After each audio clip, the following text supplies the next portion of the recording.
Hey guys, Lizardlea here for Star Wars Stormtrooper Day 3. So there is the progress from Day 2. You can start to see the outline of his helmet, like the mouth portion. Oh, okay. So I switched out my earrings specifically because the other ones are sometimes really frustrating to get out, and I have my MRI coming up. So yeah. Right now these are kind of just a placeholder. So the smaller ones I was cool with, and then I put these guys on because they're cute, and then I was like, man, they're heavy. So these probably aren't going to stay on for very long. Okay, I'm sorry, I'm rambling. We'll go cross-stitch now. Oh my goodness, you guys. David is here again! It's like we haven't moved since last time. I mean, for them, it's been 2 weeks. Because I've been putting quail videos in between the Stormtrooper ones. Just like my life. It is interspersed with quail. Oh, you know, in the fall months. Might be longer or now. summer and fall, I guess. Alright, so what are we talking about, Devoted? We will start with Porco Rosso, because that was one Liz hadn't seen. Correct. That one was completely new for me. Yes. I remember going into it, all I knew was it starred a character who flew a little plane, for lack of a better term, and had the face of a pig. That was all that I knew. And I was just like, I don't think this is for me. Like, I don't remember what movie I had it on, you know, as a mini, a trailer before the movie, but I did have a VHS tape that had it, and I was always just like, I don't think it's for me. And then David told me it was really, really good. So I was like, all right, fine, let's watch it. And I really liked it. It is not one of my favorite Studio Ghibli films, but I don't dislike it. Yeah, I mean, it's... Oof. It's cute. I liked it. It's so hard to place Ghibli films because, like, they're always so far above almost anything else. Like, as a... God, I mean, like, it's up there with, like, Golden Age Disney of just, like, every single thing is amazing when so many other things you're like, oh, well, maybe this will be okay. Or Pixar, you know, where... so it's hard to compare them to themselves. But Porco Rosso's up there for me. It does have a few slower moments, and it is a little odd in its decisions in certain points. So I feel like it's definitely not the top of the top, but it's still really neat, really fun, really well done. And it just gets bonus points for having seaplanes, which are all really, really cool and neat and well-designed and craziness. I mean, literally every single Studio Ghibli film, if they have any kind of form of transportation, which I think they always do, yes, it's always so impressive. We know why we watched that video. Yeah, have we talked to them about it, though? No, there's a guy on YouTube... Super Eye Patch Wolf, right? Nope. No? Name... I thought it was. It definitely wasn't. I know what he looks like. He doesn't look like what I expected him to my look bad. like. Okay. Hold, please. Okay, while he looks for that, though, I will say, if you're not watching Super Eye Patch Wolf, he's a really good YouTuber. He has 1 billion more subscribers than me, so he doesn't need the help. But, if you're interested in any of the narration we do, he's also very fun. Red Sword, or Bread's Word, as Liz likes to call him. Or I guess... Wait, Bread Sword. Yes, Bread's Word. Lupin the Third, The Castle of Cagliostro. It's a long video. It is an almost 2-hour video on this movie, but it brings up so much interesting stuff about Ghibli and Miyazaki by extension, because Miyazaki worked on this movie, and you find out that he points out that, yeah, Miyazaki loved machinery and mechanisms and things like that, and most importantly in transportation, so trains, planes, automobiles. Yep. That's a depressing movie. Right. And he... Well, his mentor also really liked those things. His mentor would, like, literally just study them until he could draw them from memory and knew more about them than the people who worked on them. And Miyazaki's much the same. So him drawing all these planes is just so incredibly well done, because of course he knows of stuff that no one's ever even heard of, or maybe it's like modifications of ones that existed, and it's just gorgeous to see. As always, it's a really, really fun cast. The main plot is that there's, you know, it's just before World War I or World War II, I think II. I want to say II. Yeah, and fascist Italy is causing issues, and they all live in this thing, and like people have been fighting in wars, and there's a lot of like heavy-handed main plot, but the main of it is at some point this guy turned into a pig, like literal magical pig thing, and so he's been flying around as a bounty hunter, and he gets teamed up with a young girl who's very spunky because it's a Miyazaki film. Yes. And they're gonna save the day / resolve their personal issues. It's not nearly as high stakes as something as like Castle in the Sky. But it is just very, very fun. Some of it was very high stakes. Yeah. When the two of them were in their planes, I was a little worried. It's a Miyazaki film, actually, I can't even say that, because Grave of the Fireflies exists. Yeah, well, that's a whole other... But, for his light-hearted films, Miyazaki's usually very kind to his characters. Like, we haven't talked about House of Castle yet, but very kind.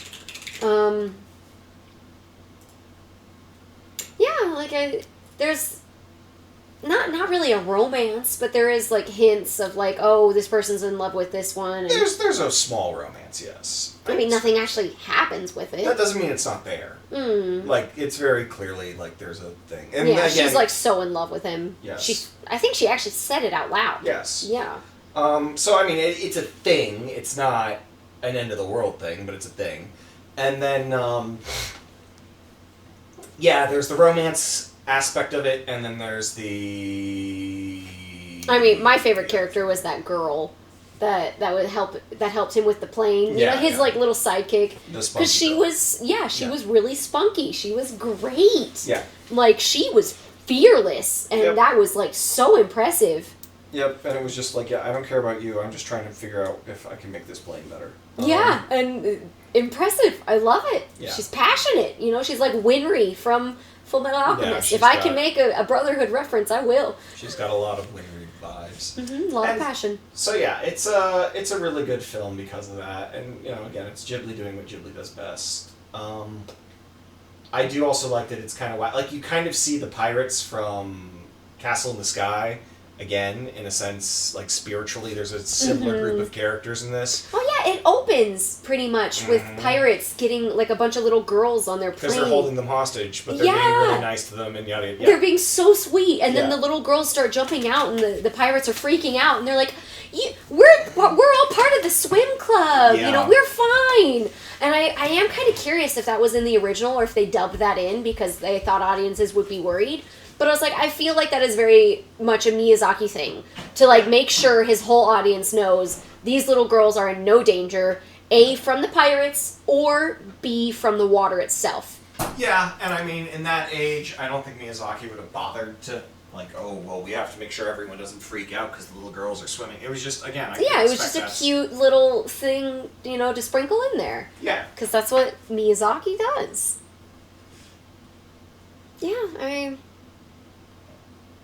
David has walked away. I think he has a phone call. I don't know what else to talk about with Porco Rosso.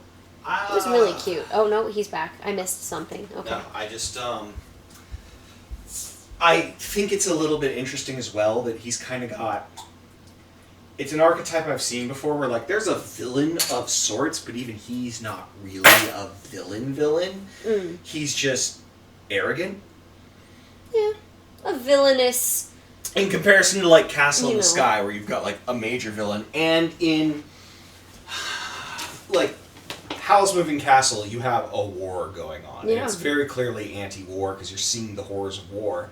Porco Rosso, this is the build-up to World War I, and there's a flashback or two involving war and whatnot, but you never really see the violence directly. And the main conflict actually has nothing to do, or... is very tangential to that. So it's not as obvious that it's about war. It's more about a point in time, I would say. And there's that really, really cool scene, speaking of Miyazaki drawing planes, in which he gets to draw every plane ever. I'm not going to spoil why, but, like, that's got to be just Miyazaki flexing, like, or, well, him and his team. I googled it. Porco Rosso, an Italian World War I fighter, ace, and freelance bounty hunter. So it's after World War I, before World War II. World War. That is hard to say when you're saying it too quickly. Yeah. So Pig do fly good. Very, very good. Yes. Oh my goodness. Yeah, and I don't know if there's much else to add on Porco. We good to move on? Yeah, I think so. Okay, so then next up would be Kiki's. Oh, Kiki's Delivery Service. We didn't see this one in theaters. Because I wasn't sure if David would love it the way he loves, other Studio Ghibli films. But it was one I saw as a kid, and I adored it. One of the main characters is a cat, and he speaks. He talks. Like, that's amazing. That's hard to say no to, in He's my a opinion. very cute cat as well. He was my favorite character in that movie. His name is Gigi. Gigi. Yeah. So Kiki's Delivery Service, the point is that Kiki is a witch, and She's come of age. she's come of age, so witches go off and they find a town to be the local witch in and support the town. And again, this is all very lighthearted and, fun takes on this. In fact, it reminds me a lot of Discworld, because they do the same thing. There's actually, I didn't even realize it as a way to sell it to Liz, but the Tiffany Aching novels are basically Kiki's Delivery Service, the book. Kind of, sort of. Where a young witch comes of age and starts, doing her stuff. That's what the books are literally about. So either way, in Kiki's, she goes to this town and she's got her talking cat, and stuff goes poorly. I forget what happens. That's kind of the main... Well, when she first arrives, she almost, or maybe she actually does cause a car accident. Like, she's flying around. She's from a very, very small town. Right. And she comes into a huge city. And it's kind of overwhelming, as it would be. She's, 12? Something like that, 13? Yeah. Like, she's young. And she's on a broom. And I'm pretty sure she either nearly or does cause a car accident. And people start scolding her. And they're like, you need to stop flying around. You're causing accidents. And so then she's just really worried because she's like, I don't know what to do. Like, I was told I would come to my town and I would know it's the right one and I would know what they need. And I don't know what they need. And she kind of gets, like, quasi-adopted by these bakers. Yeah. And they're just like, well, you can help us around here. And then one day they're asked to do a delivery. And I want to say the woman was like, oh, no, we don't do deliveries. And Kiki's like, oh, I can do it. Mm-hmm. And that's, together they come to the realization she could have a delivery service. Indeed. And so that's what she starts. And Yeah. it's really cute. Like, I love Kiki's Delivery Service. It's also got a very sad undertone, which I was not expecting. Because, like, Ghibli movies can do sad, don't get me wrong. And some are more sad than others, and some are sad in ways that you don't immediately notice when you're younger. Like, Totoro is possibly very sad, depending on your interpretation. But Kiki's was kind of up for, like, there's the cute stuff with her and the boy, who, like, again, it's very cute because it's just so... Wholesome's an overused term, but it really is. It's very straightforward and honest, Yeah, he wants to fly. He wants to create this bike that is powered, by the bike, and it'll fly. Yeah. And so he's like, I want to learn how you fly with your broom. I want to learn. Authentic was the word I was looking for. Yeah, that's it's just perfect. so authentic and straightforward. But at the same time, there's sort of this coming-of-age tale, and they tell it in a lot of, like... I guess it's a major spoiler for the movie, so if you have not seen Kiki's, you should go see it. It's not like a massive plot spoiler in a sense, because, like, it's not the kind of movie that has major twists or anything, but... At some point during the movie, she starts to feel horrible about herself, and so she loses her power, because, it's the power of self-confidence and believe in yourself and all that. And so she can't understand her cat, Gigi, anymore.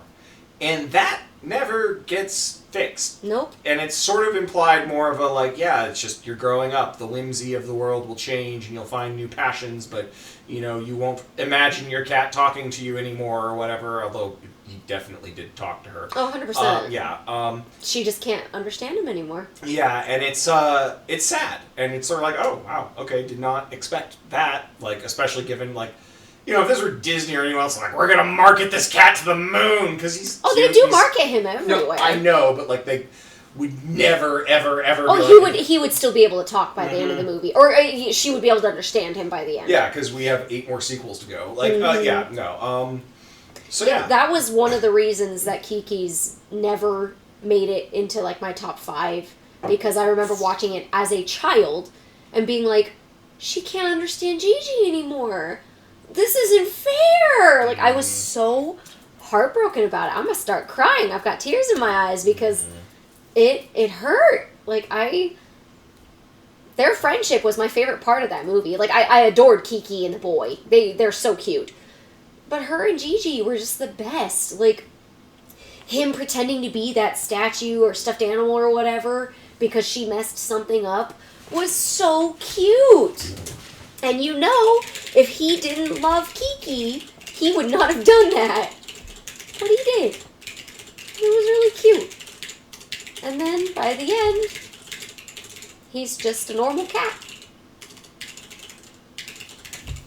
Yeah, and I mean, it's cute because, again, it's a growing up thing, and, like, I don't want to dive heavy into, like, the actual... Because, speaking of stakes, like, the stakes are fairly low stakes for this. It's just a girl trying to find her way in the world. There's no save the day. There's sort of a brief save the day moment, but even that is, in the scheme of things, incredibly low stakes. Yeah. Again, compared to, like, Castle in the Sky, Mononoke, where there's a lot more at threat and at risk, or Howls even. Where the world's at stake. Yeah. Several of the ones you just mentioned, world at stake. Or at least cities or towns, yeah. Whereas in House this Moving Castle, world. Is it the world? Yes. It's just implied it's a war. Which could destroy the world, because you have wizards He didn't who say use it was magical powers. my implication was it was just like 2 or 3... We'll talk about that later in Howls.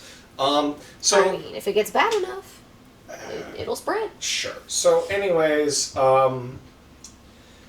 in Kiki's, it's a very low-stakes thing, but it still, hits, of course, because it's...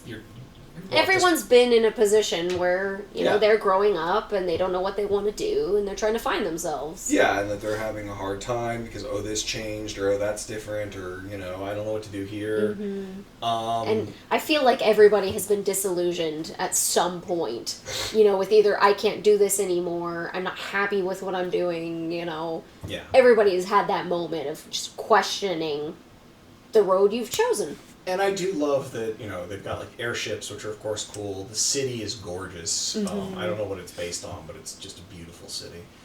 And it's interesting the way she interacts with all the other characters. Because, like, you meet various people, and then, like, there's a little bit of, like, high school drama in it. And that, like, you hang out with the other girls. Yeah. And they're mean to me, so I don't like you, and yada, yada, yada. You wear the same dress every day, and it's an ugly dress. Yeah, and that's interesting to see in a Miyazaki film. It's still very... surface level. Tropey, cliche is kind of what I was going for. It's like, how this is going to play out. Like, yeah. But at the same time, that does happen. It's just an unfortunate...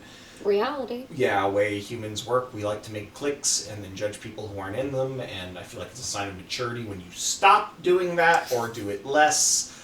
Unfortunately, well, anyways, I'll save everyone the speech. But yeah,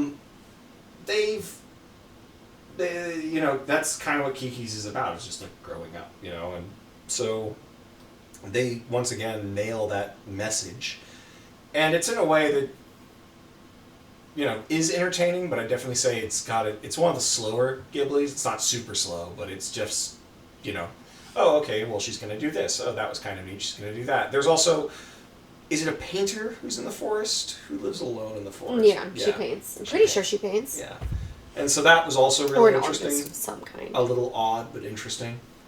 And then there's the spoiled girl. Ursula.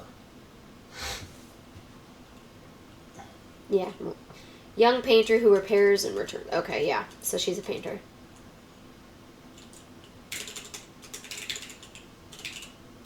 You stop talking and you're typing now. I'm just trying to think of what to add because I don't know. Because I've said most of what I wanted to say about Kiki's. Gigi is so cute. Gigi is very cute. If you have not looked up Gigi, you should look up Gigi. He is a cute kitty. Is it G-I-G-I? I believe so. No, it's J-I-J-I. Gigi, because it's Japanese. He's just, he's so cute. I'm Googling him now. And he's just adorable. Oh, he had a little mini romantic subplot. That one was super cute. Because he's, the poor little black cat hanging out with a little witch, and then across the way there's this, you know, fluffy Persian white cat that, you know, at first you're just like, oh, she's too good for him, you know, she sticks her nose up at him. And then by the end of the movie, I think they had babies, didn't they? Yes. I'm pretty sure they had little babies. Yeah, because there's that's right. I forgot all about her, the cat love interest who judged him or something, but we don't. Yeah, they had 3 little white babies that look like her and one that looks like Gigi. One Gigi and 2 others, yes. No, 3. It's 3. I'm looking at the picture right now. There's 3 of them. They're so fluffy. And Gigi, him and his baby are so tiny. Itty bitty cute kitty. But yeah, I mean, as always, Ghibli films are great. Go see them. You know, I don't think I have much else to say, because... The only one that I will not recommend to almost anyone is Grave of the Fireflies. Yeah. And I'm sticking to that. Not because it isn't good, but because it's just It's depressing. Yeah, it is rough. Like, it's... We've talked about it. If you don't want to cry, don't watch it. It's as simple as that. And that is the end of Star Wars Stormtrooper Day 3. I got an hour and 40 minutes of footage. It's shaping up. So, I might actually stitch more, in which case this would get deleted and no one would see it and it doesn't matter. But if it remains, it's because David and I are going out for breakfast and then our friend John is going to hang out, and I don't know how long he's going to hang out for. So, it's just going to depend. Also, I'm really enjoying what my hair is doing here with it going out, and then whew. This side is it's not as bad as it normally is, but I'm really enjoying that. So maybe I'll keep this anyways, because my hair will not look this cute later. Whatever. Like, subscribe, share, comment, all of that jazz, and I'll see you guys in the next video.